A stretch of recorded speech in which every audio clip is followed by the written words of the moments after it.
Justin Vanover, what is up, my man? It's good to have you back here. Crown Jewel, man, just got wrapped up in Saudi Arabia. I would say the build to this pay-per-view was a little weird. The main event kind of threw some people off, but from what I know from our text conversation, the last 10 minutes or so, I say the show lived up to the hype, man. What do you think? What's your overall thoughts? Absolutely. I was pleasantly surprised about the entire thing. I think there were a lot of great matches. I think overall it was very, very good, very solid. Hey, shout out to Don A's. Nice to have you in for our show today. But yeah, man, I mean, going into this, let's see, they announced it, I want to say about a month and a half ago, maybe 2 months ago, that it was going to be Roman versus Logan Paul. Roman obviously being champion for the last 2 years, Logan Paul only having 2 matches. So at least for me, and again, we know that these like Saudi shows are kind of throwaway shows, but last year's was really good. I think this year's had a lot of good matches going into it, and I mean, man, let's just jump right into it with the hot stuff. Roman versus Logan, man. I mean, if you doubted Logan's ability, and I'll say I was one of them, man, you're gonna really like what you see out of this match. I mean, Logan just showed up. He really put this match into what probably should have been a 5-minute match and was more, close to 20, I think. Yeah, 20, 25, somewhere in there it had to have been. Yeah, and it was insane. I think one of the things that Roman doesn't get enough credit for is his facial, his selling of everything from the moves and, talking mid-match. Obviously, that kind of came apart with the COVID era and everything, but the dude is on another level. I think that this match kind of secures his spot as I'm going to say it, the number one wrestler in the world right now. I think the level that he's on is unmatched. And this match was really good, man. What are your thoughts on it? Yeah, I think going into it, I think I saw Logan as kind of like, they come in, have the celebrity matches, and he could work a little bit. We saw it in the other 2 matches he's had, but he put in a ton of work for this, and I think it speaks volumes on Roman as well to bring somebody in who's only had a couple of matches and to work a main event at a pay-per-view that they're very obviously trying to build into one of their major pay-per-views. Yeah.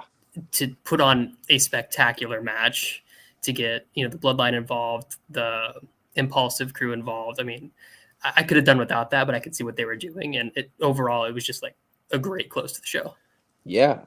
No, I fully agree with you. I think, we talked about before was you have this whole, we need to throw Jake Paul in there. We need to throw the Impulsive crew in there. Like, I get it with the whole Bloodline thing and everything, but kind of as the match went on, it was kind of like, okay, let's get to the point. Like, no more run-ins and everything. Wayne, other host of the Aftermath podcast, he's out for today, but Wayne's proposing a Logan and Jake Paul team up against the Bloodline at Survivor Series War Games. We saw, as you mentioned, this month, excuse me, Thanksgiving weekend is Survivor Series War Games. First, I'd say major 4 pay-per-view under Triple H, unless if you count, I can't remember if he was fully in for SummerSlam, but I mean, we're gonna have 5-on-5. It kind of seems like you have to have a Bloodline match in there. My guess is we see a full team of the Brawling Brutes and maybe the New Day. I think New Day, and we'll get into kind of the specifics with the rest of the Bloodline later, but I feel like that is kind of the match that makes the most sense. Do you think we see Logan and Jake get involved in some way, or do you think this was just kind of a one-off thing for Jake? For Jake, I definitely think maybe more of a one-off thing. For Logan, I could see them maybe doing something else to them. I mean, Trips obviously has a lot of trust in him to put him in the main event of the pay-per-view, and he showed that he can work it. I'm sure Shawn Michaels has a lot of trust in him as well, as much as they were working together. Him and Roman obviously had good chemistry. I mean, the kid can work. He, Yeah, yeah. he I could see him coming back and being involved there, but And we'll see about the others. one of the things that I think was funny that they kind of pointed out in the press conference leading up to everything was the fact that kind of Logan has 30 million or however many followers he has on social media. Imagine how many of those, maybe they're wrestling fans, maybe they're not, but at least tuned in, and whether for the whole show or whether if it was just for that match. But you got to say they didn't leave disappointed. I mean, I think again, one of the things that I like about Roman, and I mentioned it with his like facial expressions and everything, is Logan kind of uses his social media presence, and we saw it with the grabbing the phone from the Impulsive crew and doing the kind of frog splash into the table, man. That's a nice spot to do, and to kind of tie it in with his character arc, I think is really well done. Yeah, absolutely. I think it's crazy that he can come in and obviously just being in the entertainment world, he knows how to work the crowd. He knows how to like be an entertainer. But putting in the work, selling as well as he did, just everything was great. He already has kind of this built-in character from that, so it just made so much sense. Yeah, I fully agree, man. I really did dig this match.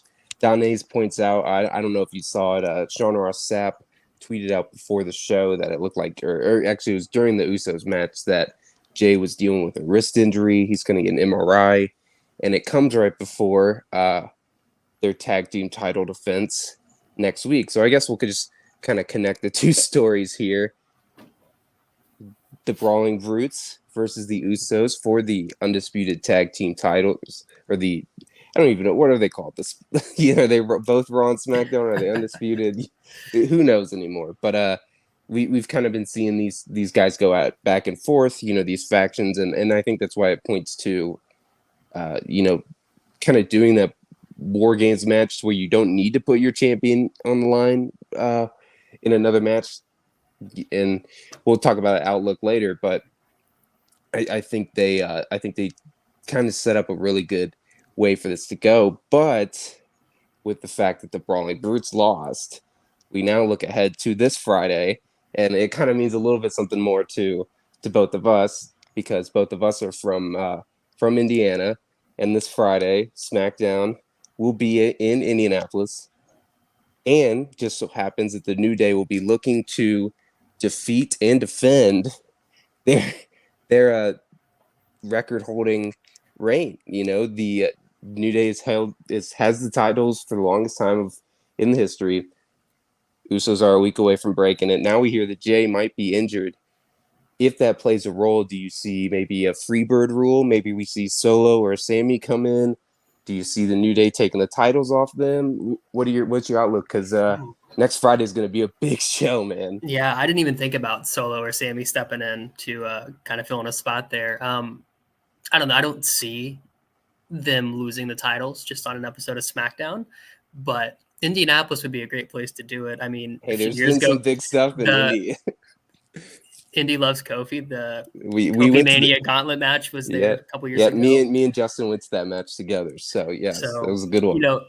if they're going to do it, I think that could be a good place. Indy loves the New Day, so I don't see him dropping titles there, but I don't know if they'll just reschedule the match, call it off, if they'll have someone fill in, what they'll do. But I don't see him dropping the titles there. Yeah, I did see somebody point out that if they wanted to do it, because it seems inevitable, and we were talking about this last night on how, as kind of obvious as it seems that they're pushing towards the Rock Roman, how just over and how naturally over Sammy's gotten, to the point to where it almost seems like he's doing the Bryan Danielson, the Kofi Kingston style, like late WrestleMania push, to where he's coming to it. But if you're going to get to the point where he needs to become the antagonist, or the protagonist to Roman's antagonist, wouldn't it be great if Jay does miss this match? You already have that story with him and Sammy going on. Sammy cost them the title. You keep the New Day's record, and then you kind of start that dissension inside the bloodline. Donna's, I'm glad you pointed that out. It's one of my favorite moments. The Shield's beginning and ending, both here in Indianapolis. Indy's becoming the big three: Chicago, New York, and Really, Indy. really. We screw over all the big uh, factions. no, definitely. And looks like Wayne agrees with me though. yeah, definitely. Yeah, I love Sami Zayn. I would love it. Sammy Mania, here we come. He's been one of my favorites for a long time, so I wouldn't complain at all. Yeah, dude. Because when he got popular, we were kind of starting. It was right when me and you met, right in college. Yeah, It was definitely. right when he kind of made that jump from NXT to the main roster, and I remember it was always something that me and you bonded over was Sami Zayn. But the way that he's just naturally over, I think if you can somehow get to that Rock match before or make it non-title or whatever you have to do, I really don't think that a lot of fans would be upset if Sammy was the guy who ended up taking the title off Roman. Yeah, I mean, it'd be wacky, it'd be crazy, but why not? Yeah, yeah, really. But again, this match we kind of rushed past it, but Brawling Brutes have been putting on phenomenal matches. Oh, I mean, Sheamus has been underrated for basically his entire career, and I'd say for the last year and a half, he's just been on a different level. yeah, I And think probably since the pandemic onwards, he's just been yeah, one of their most consistent players. and it's great because now we're kind of. I know a lot of people were mad with the change from Pete Dunne to Butch, and it's kind of seeming like they're getting into that. He's getting a good job with his character development, but this match, I think, really good job by Ridge Holland. Man, he looked really solid. I know.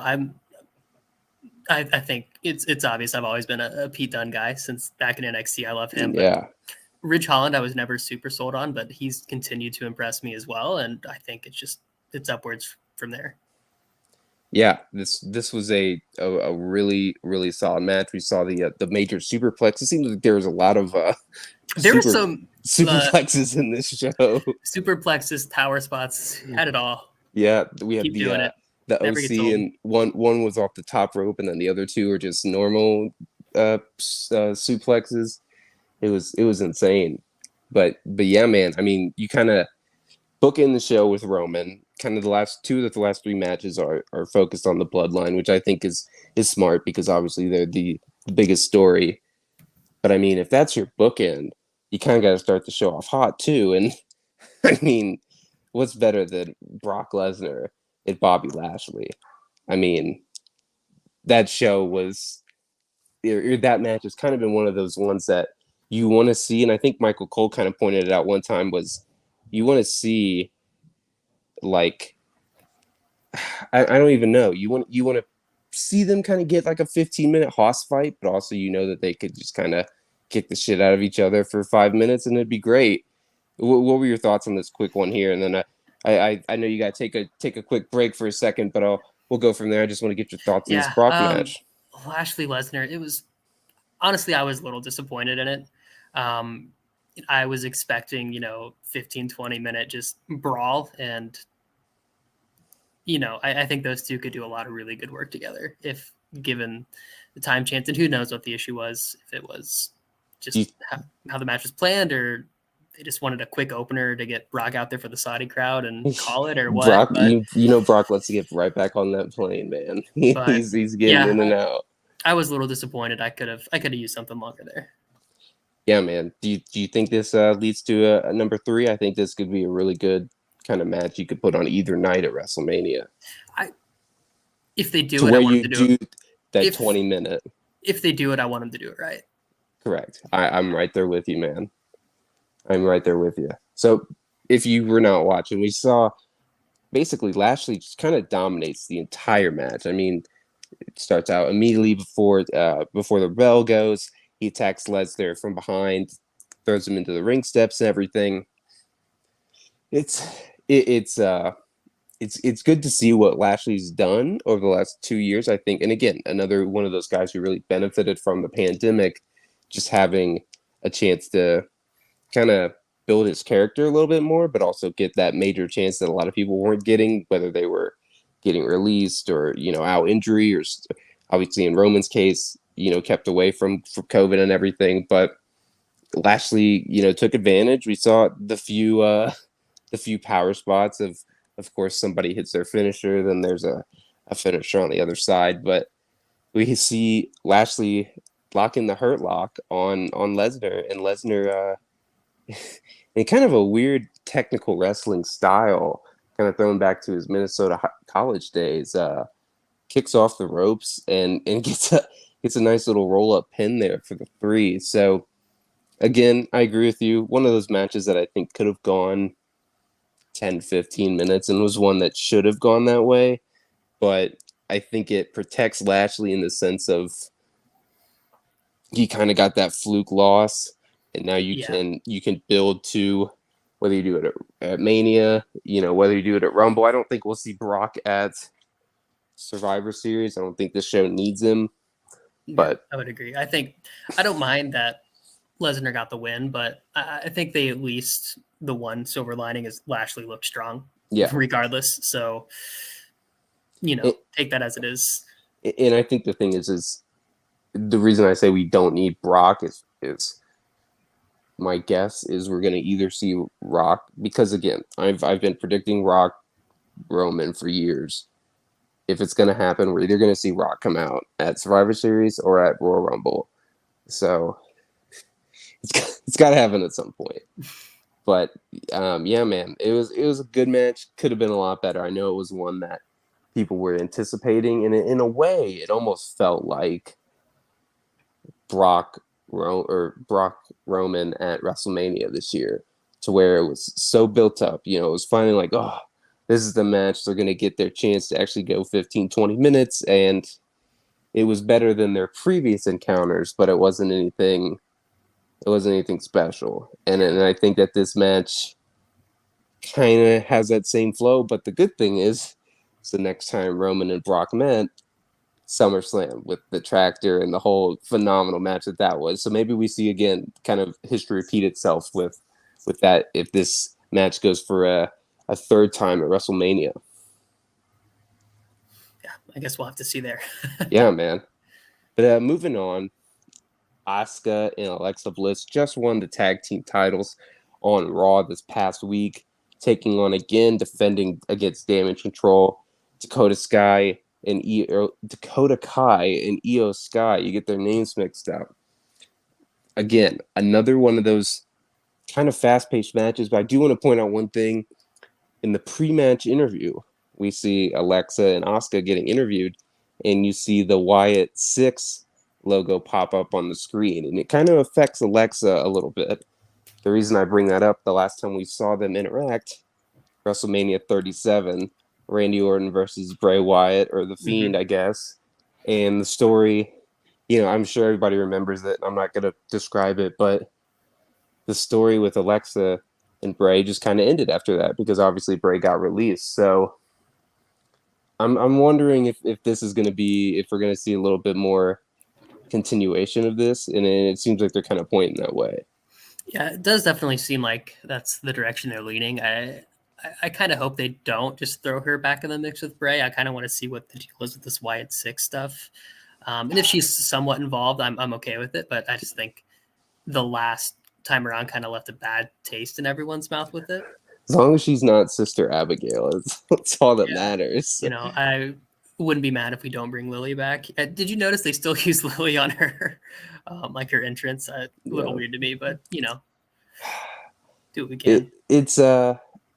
Yeah, I agree with you. I think that she can kind of use that storyline. Like if she did get thrown into it, I'd be okay with it. But there's no need to. Okay, now we made this connection. Now we need to rush right into it. Like, let this. I know some people are kind of complaining about how slow and methodical this whole Wyatt 6 thing has come out to be, and we'll get into his promo a little bit. But I like the slow burn, and I feel like Triple H has proven with his track record in NXT that he knows how to do those. Always the case with Bray's stuff, though. It's always the slow burn until you get to make it, and it's always so good. Yeah. So I remember me, you, and a couple of our college buddies sitting around watching his first entrance as The Fiend. They built it up for so long, and what was that? Survivor Series against Balor. Yeah. Or SummerSlam, and it was dude, the reaction that all of us had was incredible, and it was so good. So I really agree with you right there. Yeah. Um, I think with Bray's stuff, and he's just got such a great mind for how to build these things. And like yeah, whatever they're planning, trust it; it's gonna work out. geez, oddly enough, now only. Yeah, you're right, Don A's, man. And again, this is another one. Like I mentioned at the beginning of the match, just last week, uh, Alexa and Asuka took the titles off of Damage Control. We see this match go on again, another kind of fast pace, a good start to the match to the show that you'd want to see, and then we see Nikki Cross get involved, and Alexa Bliss is going for the Twisted Bliss. She pulls her off, kind of hits a swinging net breaker off the top rope. Boom, Dakota Kai gets the pin, and they win the titles back after only a week. Man, Yeah, kind of makes you wonder why they pull them off in the first place just to put them back on. Yeah, But I don't mind it. I think the Alexa Bliss and Nikki Cross, like the history is there, probably adding to some story. I'm okay with it. The match itself, I honestly really enjoyed too. yeah. Especially when Asuka and Sky were in there. I think those two were just they were good together. I know we're still 5 months out, and obviously we can plan. People start planning right after the last one, but you have to think that match has to be on the WrestleMania card as Asuka versus Io. There's no way it isn't. Like when they first both tagged in, it was just like a quick little preview of what they were. They were good. They were running together. And I know they had mentioned they had, which I'm not too familiar with, but they had some history matches, a tag team even back in Japan together. So I think those two could do really good work. You put them in even into the feud. Yeah, I fully agree. I think we'll somehow see that. I'd love to see another kind of maybe one of those moments in the Royal Rumble, in the Women's Royal Rumble this year, and I assume we'll see Damage Control in some capacity in this War Games match. So maybe that's where we see that again, and they kind of start to build to that. Don A's is throwing out some great ones here. Bianca Cena. Yeah, it does kind of seem like I like Bianca. I don't have a problem with her. I think she's great, and I think she's probably one of the best women's champions that there's really ever been, and for such a short career. But it does seem like a lot of her reign recently, at least, has been taking moves where it's like everybody points to Cena in the SummerSlam 2010 match with Nexus, where he takes the off the concrete and it's 2-on-1 and he still wins and everything. It's like no matter what Bianca takes, she finds a way to get through, and that's great. But at some point, I mean, you brought Bailey back to such big fanfare at SummerSlam with this whole group with Damage Control. It's just like, who is the person that's going to take the title off Bianca? Like, it can't be, please, Triple H. I know you're not going to watch this, but please do not make it Charlotte Flair. Like, please, for my sanity. No. And just like as Don is saying, like, I think the big issue with the women's division is like all of their top women are heels except for Bianca. Yeah. So I think it's well, Becky's kind of turning back, but she's out now. So we'll see what happens there. But I think that's kind of the issue. So it kind of has to be the old John Cena treatment for Bianca at the moment. But I think she's been a good champion. She does good work. And She's over as shit, man. She's super over. And I mean, Cena was super over. One way or the other. It's very polarizing. With some form of the crowd, she's going to be over. So I think she's in a good spot. It doesn't feel super forced, I would say. I think people want to see her as champion and want to see her win still. So I think we're still in a good spot with her. I would love to see it if somehow they managed to get her back. If it was Sasha. I think Sasha would make sense. I think you continue that rivalry that they already had the history. It would make sense. Would that be the third year in a row that they wrestle at Mania? Or they at least wrestled at 37 because it was the first singles women's match, the first singles women's match main event at WrestleMania. But yeah, man, it'll be interesting to see how they end up playing with getting Bianca, whether she turns heel, which I don't think she would, but it'll be interesting to see who they build up to be her next kind of big challenger. Because if you're going to have Damage Control in the War Games. There's no point. There's no TLC pay-per-view, so we're going straight from War Games to Rumble, and then Chamber, and then Mania. So it doesn't seem like there's a lot of time to do another singles match for a big competitor. So I think that kind of puts Bailey back a little bit back on the totem pole. Yeah. But yeah, See what they plan. this is a good match. Again, a solid start. And then we move into the 3v3. And we're still kicking with some of these matches.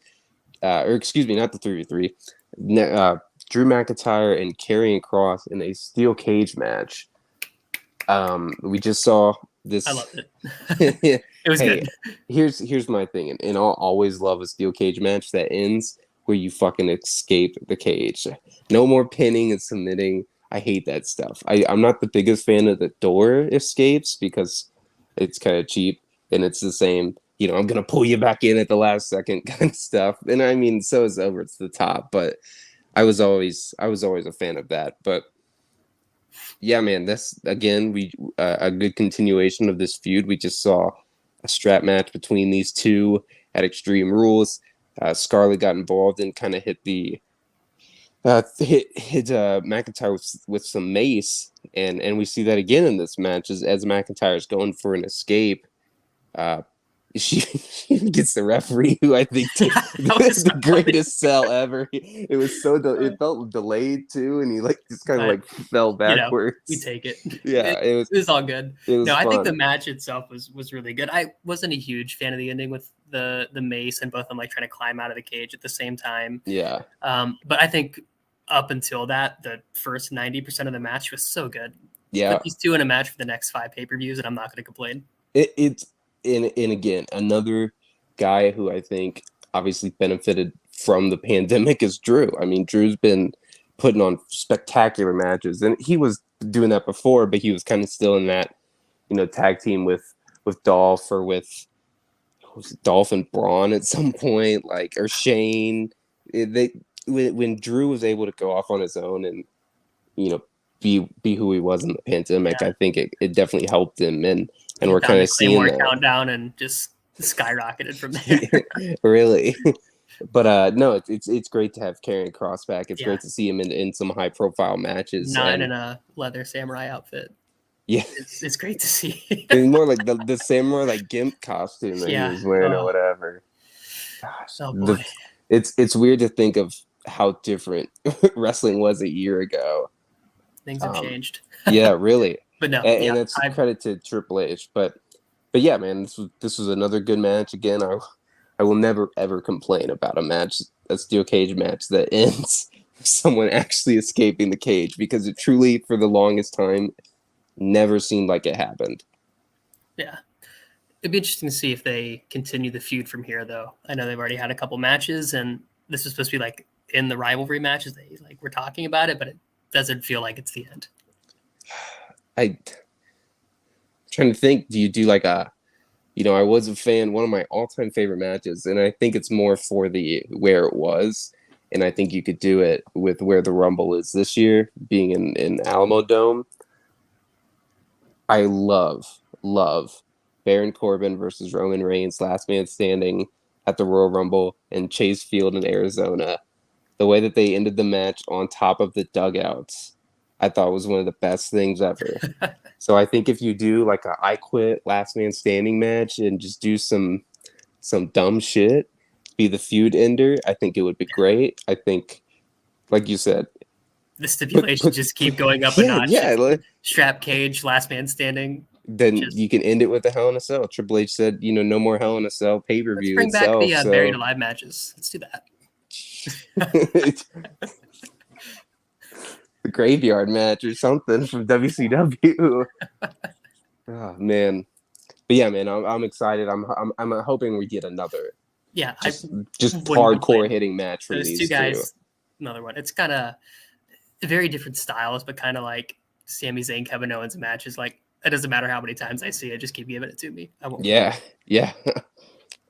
All right, man. Now we got the OC versus the Judgment Day. We just saw the return of the OC a few weeks ago. Carl Anderson and Luke Gallows making their return for at least been 2-3 years, I want to say. We saw them pop up last year with Kenny Omega and AEW.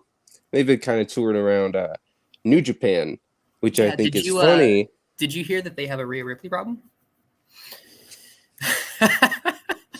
You would think somebody who's got to hear with how many times Michael Cole's got to mention it.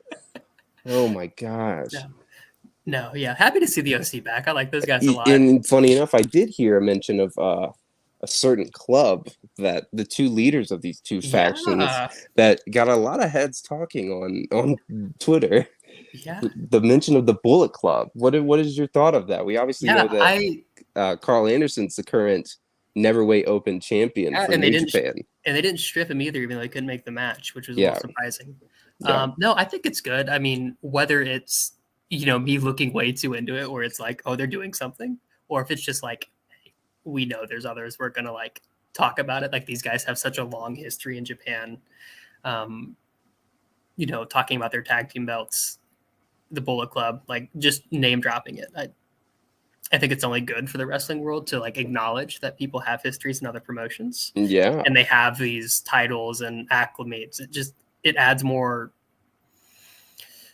validity to the performers. Yeah. Especially people aren't super familiar with them and haven't seen their work in other places. I think it makes it feel real. It's not like we're ignoring this history that and especially I feel now like with the influx of AEW and just kind of now with Triple H being the takeover, I feel like a lot more of those hardcore fans are falling back into wrestling.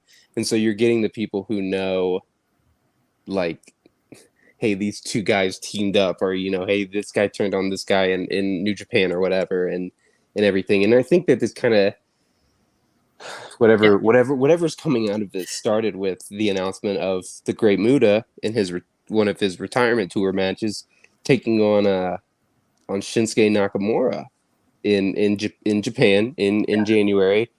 So and this is a big thing. Great Muta, obviously one of the biggest Japanese stars. His last match will be a team up with Sting, one of WCW's greatest tag teams.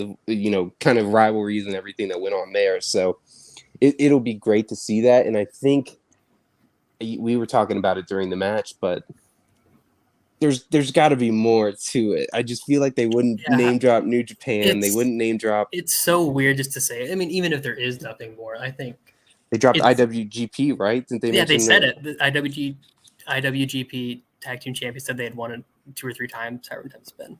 Yeah, it's good to see. Like, regardless of if it means or if it doesn't mean anything, just like acknowledging that, and instead of saying just like, oh, he spent years in Japan, like.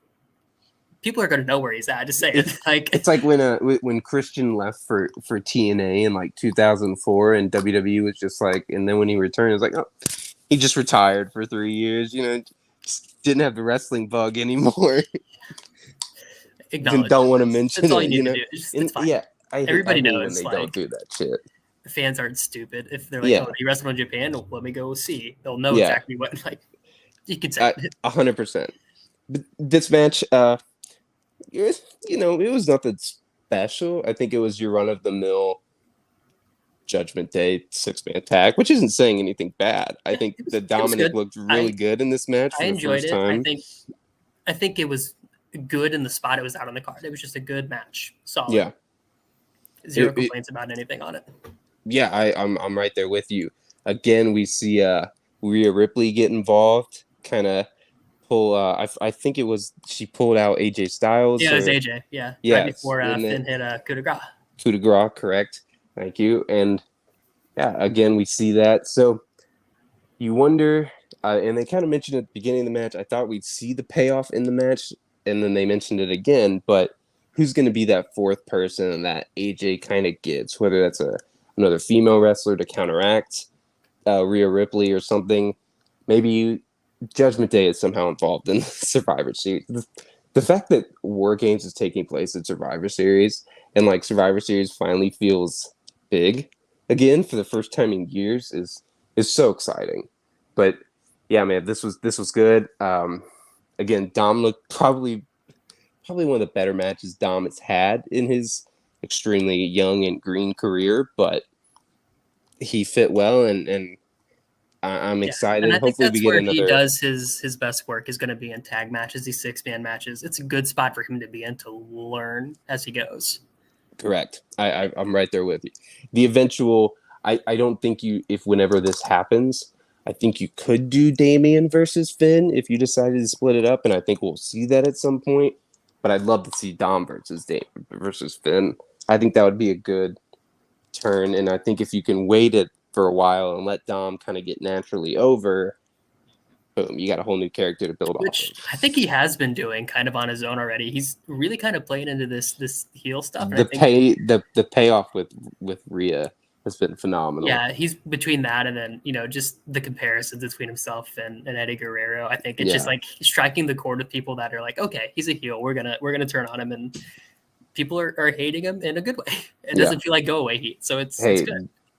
heat is heat, man. As long as you got somebody talking about you, you'd rather be have some reaction, which I think is a great segue into what we saw with the next match: Braun Strowman and Omos.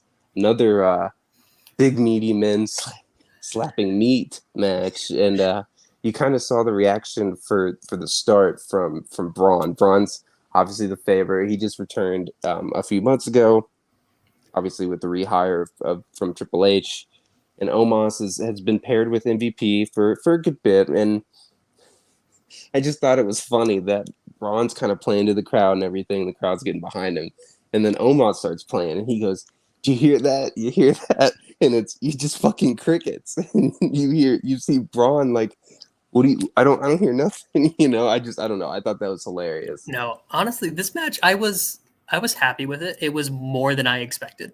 I think Omos looked pretty good for what he was doing. It's the best he has looked, and I Yeah, know I just said that I about Dominic, but this is actually the best, most enjoyable match I've seen from Omos. and without MVP there, I was actually really happy to hear him like talking in the ring, talking shit to Braun Strowman. I think it was good to see some sort of character from him.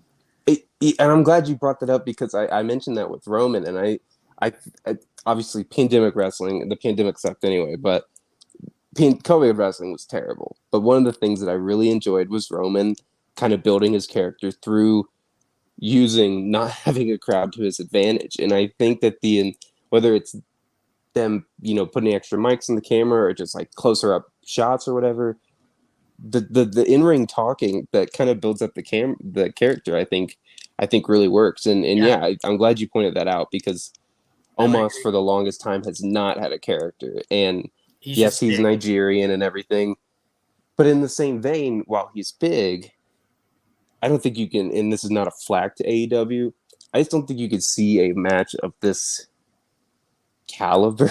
And I guess I use that in a weird way, but like, are you going to see two men of this size, of this strength in AEW or Anywhere in New else. Japan? Maybe New Japan if you say Jeff Cobb, but not really Yeah, these two dudes. Like, and so I think that's kind of what those few like attraction matches that you they're have, and they're good, and I think this they was both good.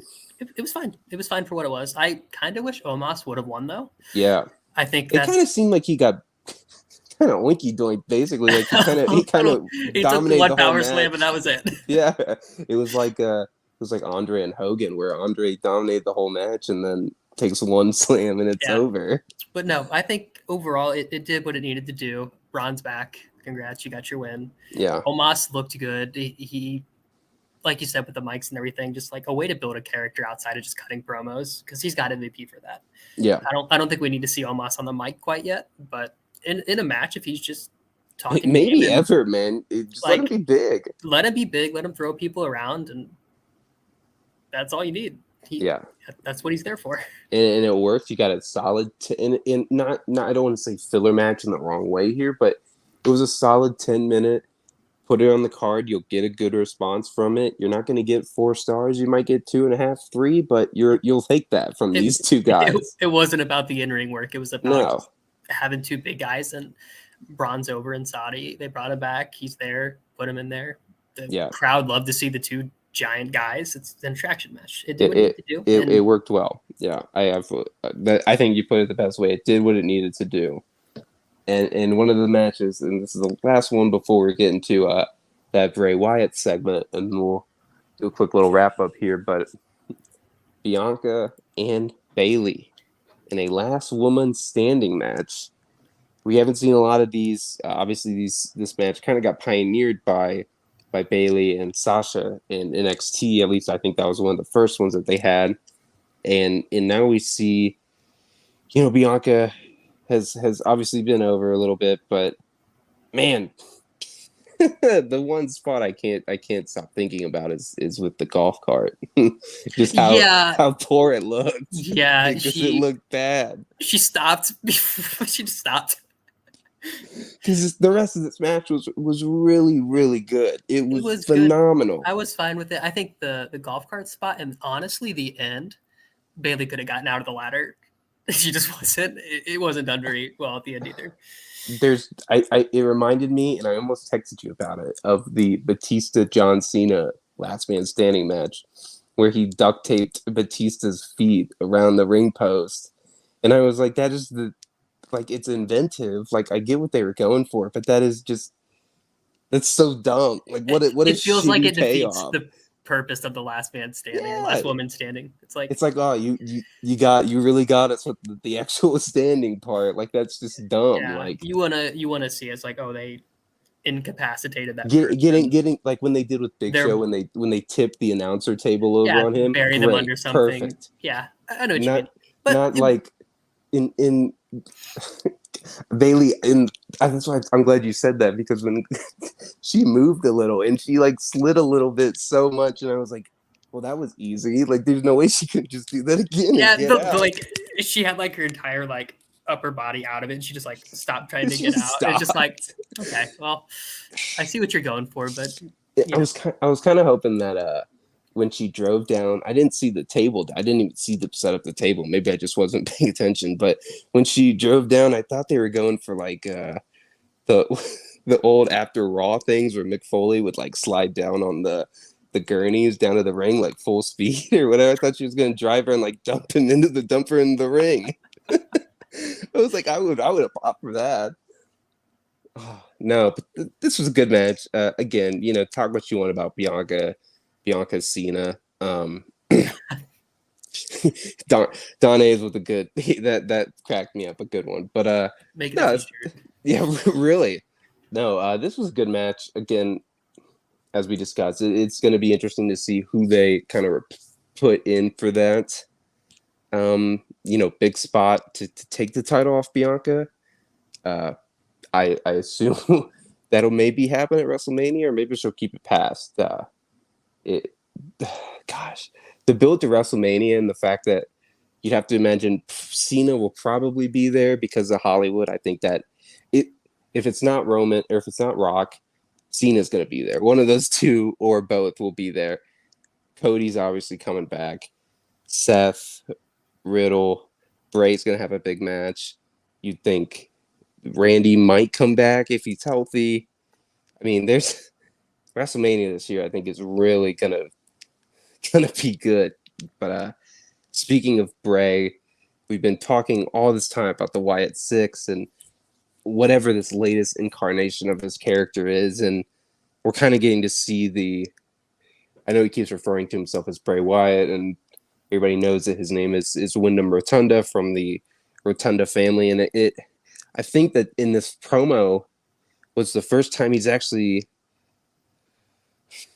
he didn't say Rotunda, but alluded to his wrestling family. Obviously, we know his IRS and Blackjack Mulligan, and then obviously his brothers Bo Dallas. But we're getting a peel back into the actual kind of psyche of Wyndham Rotunda himself, in still connecting it to the Bray Wyatt character. And then now we're getting, I mean, we're learning more, but we're not about whatever this character is. We see him say, I don't even love myself anymore. Like I ruined everything for everybody. I'm here to write the ending, that I didn't get and everything. And then we see after, I want to say it was either 2 weeks or a week ago, we saw Uncle Howdy debut himself, and we see the video kind of cut again, and I couldn't really make out what he said. it was a lot about like don't wear the mask and take the mask off and everything. So Very metaphorical. very, very metaphorical. My question to you is, some people have pointed out when Uncle Howdy debuted, the facial features and the The earring. earring, and they pointed it to Bo Dallas. Now, if you listen to this promo, it sounded a lot like Bo Dallas, but it also sounded a lot like Bray Wyatt. So is this one of those, maybe split personality things, kind of with it's just being Bray, and maybe they're just using like people to kind of fill the void, or is it more to where we'll actually see, Wyndham Rotunda and or Wyndham Rotunda, but Bo Dallas and all these other people. What are your thoughts on that?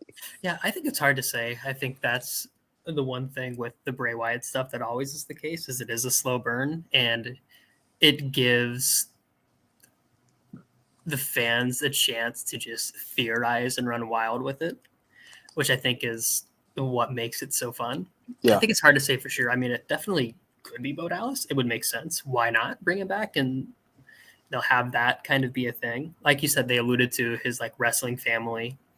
The I'm pretty sure Rotundas. he still has worked with the company in some backstage Yeah. role. If I'm not, maybe I'm mistaken on that, but I know at least And, after the B team, he was there for a and while. correct me if I'm wrong, but Bo Dallas in NXT was the NXT champion.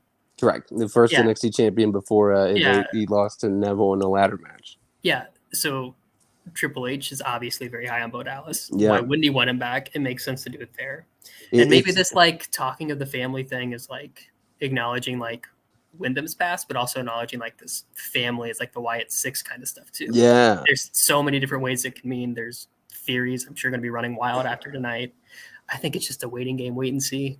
It, Hard for me to say anything about it. and that's the thing one of the bigger questions is, I think, how long do you wait to put Bray in the ring? Because I feel like you could do this, the onions have layers whole thing. This story has so much layers. It almost, and I know you're a big D&D fan, but it almost feels like Bray is kind of creating his own lore that just has, and again, he did it with The Fiend. The Fiend had its own, lore and kind of own backstory that you kind of had to do a little research into. And even Bray Wyatt himself, Bray Wyatt kind of taking the character from a 90s kind of new generation star, Waylon Mercy. So there's always been kind of pieces to his character development. So I'm curious to see how far they go before they put him in the ring, and if it's going to be a absolute Fiend domination kind of thing again, like where he just runs through everybody, or is it going to be like kind of where we saw during his Fiend run, where it was Bray Wyatt, in those matches against Daniel Bryan and The Miz, and I think he had, I guess, John Cena in the case for most of that, but the Firefly Funhouse, I don't know if I can really count that, but that kind of the vulnerable, still kind of not a full, I don't even know, character, I guess, with whatever you describe the Fiend as, Yeah, but no, totally. I get. I think I get what you're saying there. it'll just be interesting to see Now, how yeah, I like think it's going to grounded be his character is. really interesting because it does seem like he's playing someone who has kind of this like broken mental state at the moment where Yeah, something is not okay. He's down in the dumps, for lack of a better term there, but definitely just like this broken down psyche where he's going to be latching on to something in this like Wyatt Six yeah. kind of supernaturally stuff that Bray Wyatt loves. And again, we saw, as we mentioned earlier, as we saw with the teaser, does Alexa play into this? Does we know Eric Redbeard is a free agent still? Does he come back in some way? Like this has a lot to do, and I think if we don't see him by Rumble, I guarantee we'll see him at Mania. I think he's going to have a match by Mania, or at least that'll be his debut. I mean, his entrance is fit perfectly for a Mania. I mean that the lights and The lights, I the long walk, the I lantern. heard I heard something from their quarter 3 earnings call that they had already sold 100,000 tickets for both nights at WrestleMania. Which now, granted, obviously we know WWE inflates their numbers a little bit, but I don't think you do that on an earnings call. And even if you did, they don't inflate them by like some stupid amount. So you'd have to think that these shows are going to be packed, and Yeah, that's I would agree. And that makes perfect for that entrance. and I think we're kind of just like about the fan. I think we're in kind of this like new like wrestling resurgence Oh, since for COVID sure. and stuff with AEW and everything. It's a really good time to be a wrestling fan, and the products across the board are good regardless of Yeah, what you like or what you don't like. There's something for everybody, and yeah. wrestling's in a good spot right now. One of the things that I always kind of joke with Wayne is like, wrestling's not at the level that it's like Attitude Era water cooler talk, like where it's like you see people walking around with like NWO and Austin 316 shirts and all that. But I think again, and that's the integration of using Logan Paul today with his 30 million or whatever social media followers. You have to think somebody was, if you get one, that's one extra fan that got wowed by the entire show. Somebody was tuning in at least for that match. Yeah. Yeah, definitely. I mean, Alec, our good friend, he doesn't watch it. It's not his thing, but he was talking. He was like, "So Logan Paul is going to be in." Big Logan Paul fan. Yeah, Yeah, yeah. he knew about it. So I mean, I think it's good. They're doing a good job of kind of bringing in these outside sources to grow it. I think wrestling, like you said, wrestling is just in the best spot it's been in a long time. Gosh, this might be an argument. Honestly, I think it's in the best spot I've ever seen it in as a fan. Maybe the best argument, I guess, for the just how hot it was Punk 11. And just I mean, for how random, like you said, not random, but like that we've seen. I think when I was like real young, we caught like the back end of the Attitude Era with the Ruthless, kind of the end of Austin Rock and kind of like into like Cena Brock, yeah. So we kind of cut that, but I think we've seen, it's in the best spot it's been. I would agree. And I mean, and that's the thing is, 2 days from now we got Raw. We're gonna see hopefully again some more of. Gosh, I just hope we see more Bloodline. I honestly, any chance that you can get the Bloodline and Sami Zayn on TV, I will sit and watch it, man. I don't care. And then again, like we said, SmackDown this week's in our hometown of Indianapolis, so it'll be good for that. And then, hey man, Thanksgiving week about 2.5 weekends away. Or it's actually 3 weekends away. 3 weekends away is a Survivor Series from TD Bank Arena, the Garden in Boston, one of the best wrestling towns. And again, man, Survivor Series, War Games. this is gonna be good. I'm predicting again, like I said, I think we're gonna see The Rock here. I think it's gonna set up this WrestleMania match, which would be, I mean, you want to talk about WrestleMania or wrestling being hot topic, at that point, get The Rock in there. If they actually get The pull Rock this, to Cena, they bring Logan Paul back. They could make WrestleMania. If they can actually pull it off. Like, I mean, the entertainment world is going to be buzzing around it, and because I mean, this is, put your loyalties where you are. Just enjoy wrestling. It doesn't matter. This is the biggest match wrestling has left at this point, and it's Rock versus Roman, and I feel like this is the year to do it. But man, again, what Triple H has been in charge for about 4 months now, and another banger of a pay-per-view. We just saw it overseas with Clash at the Castle, and again, this, as bad as the Saudi shows were, because they kind of started when we were in college. They were 17, 18. First couple were rough. They were terrible. And these last two, man, we saw Edge and Rollins in the Hell in a Cell last year. We saw a really good showing today. Just again, an all-around solid card that you might not have liked every match, but I think that there was something for everybody, and everything felt good in its spot. Yeah, I would agree. I think you had your technical wrestling for us Mark fans. You had the WWE attraction matches, Braun and Omos. You had the Brock Lesnar, Lashley just two big guys going at it for 5 minutes and ending how it did. There was something for everybody. Yeah. I think anybody could have picked something out of the show to enjoy. And again, if you missed the show, we started off hot with it, but please, because I will admit that I was wrong, go out of your way to watch Logan Paul and Roman Reigns, because Logan puts on a show for 15 minutes, and it is.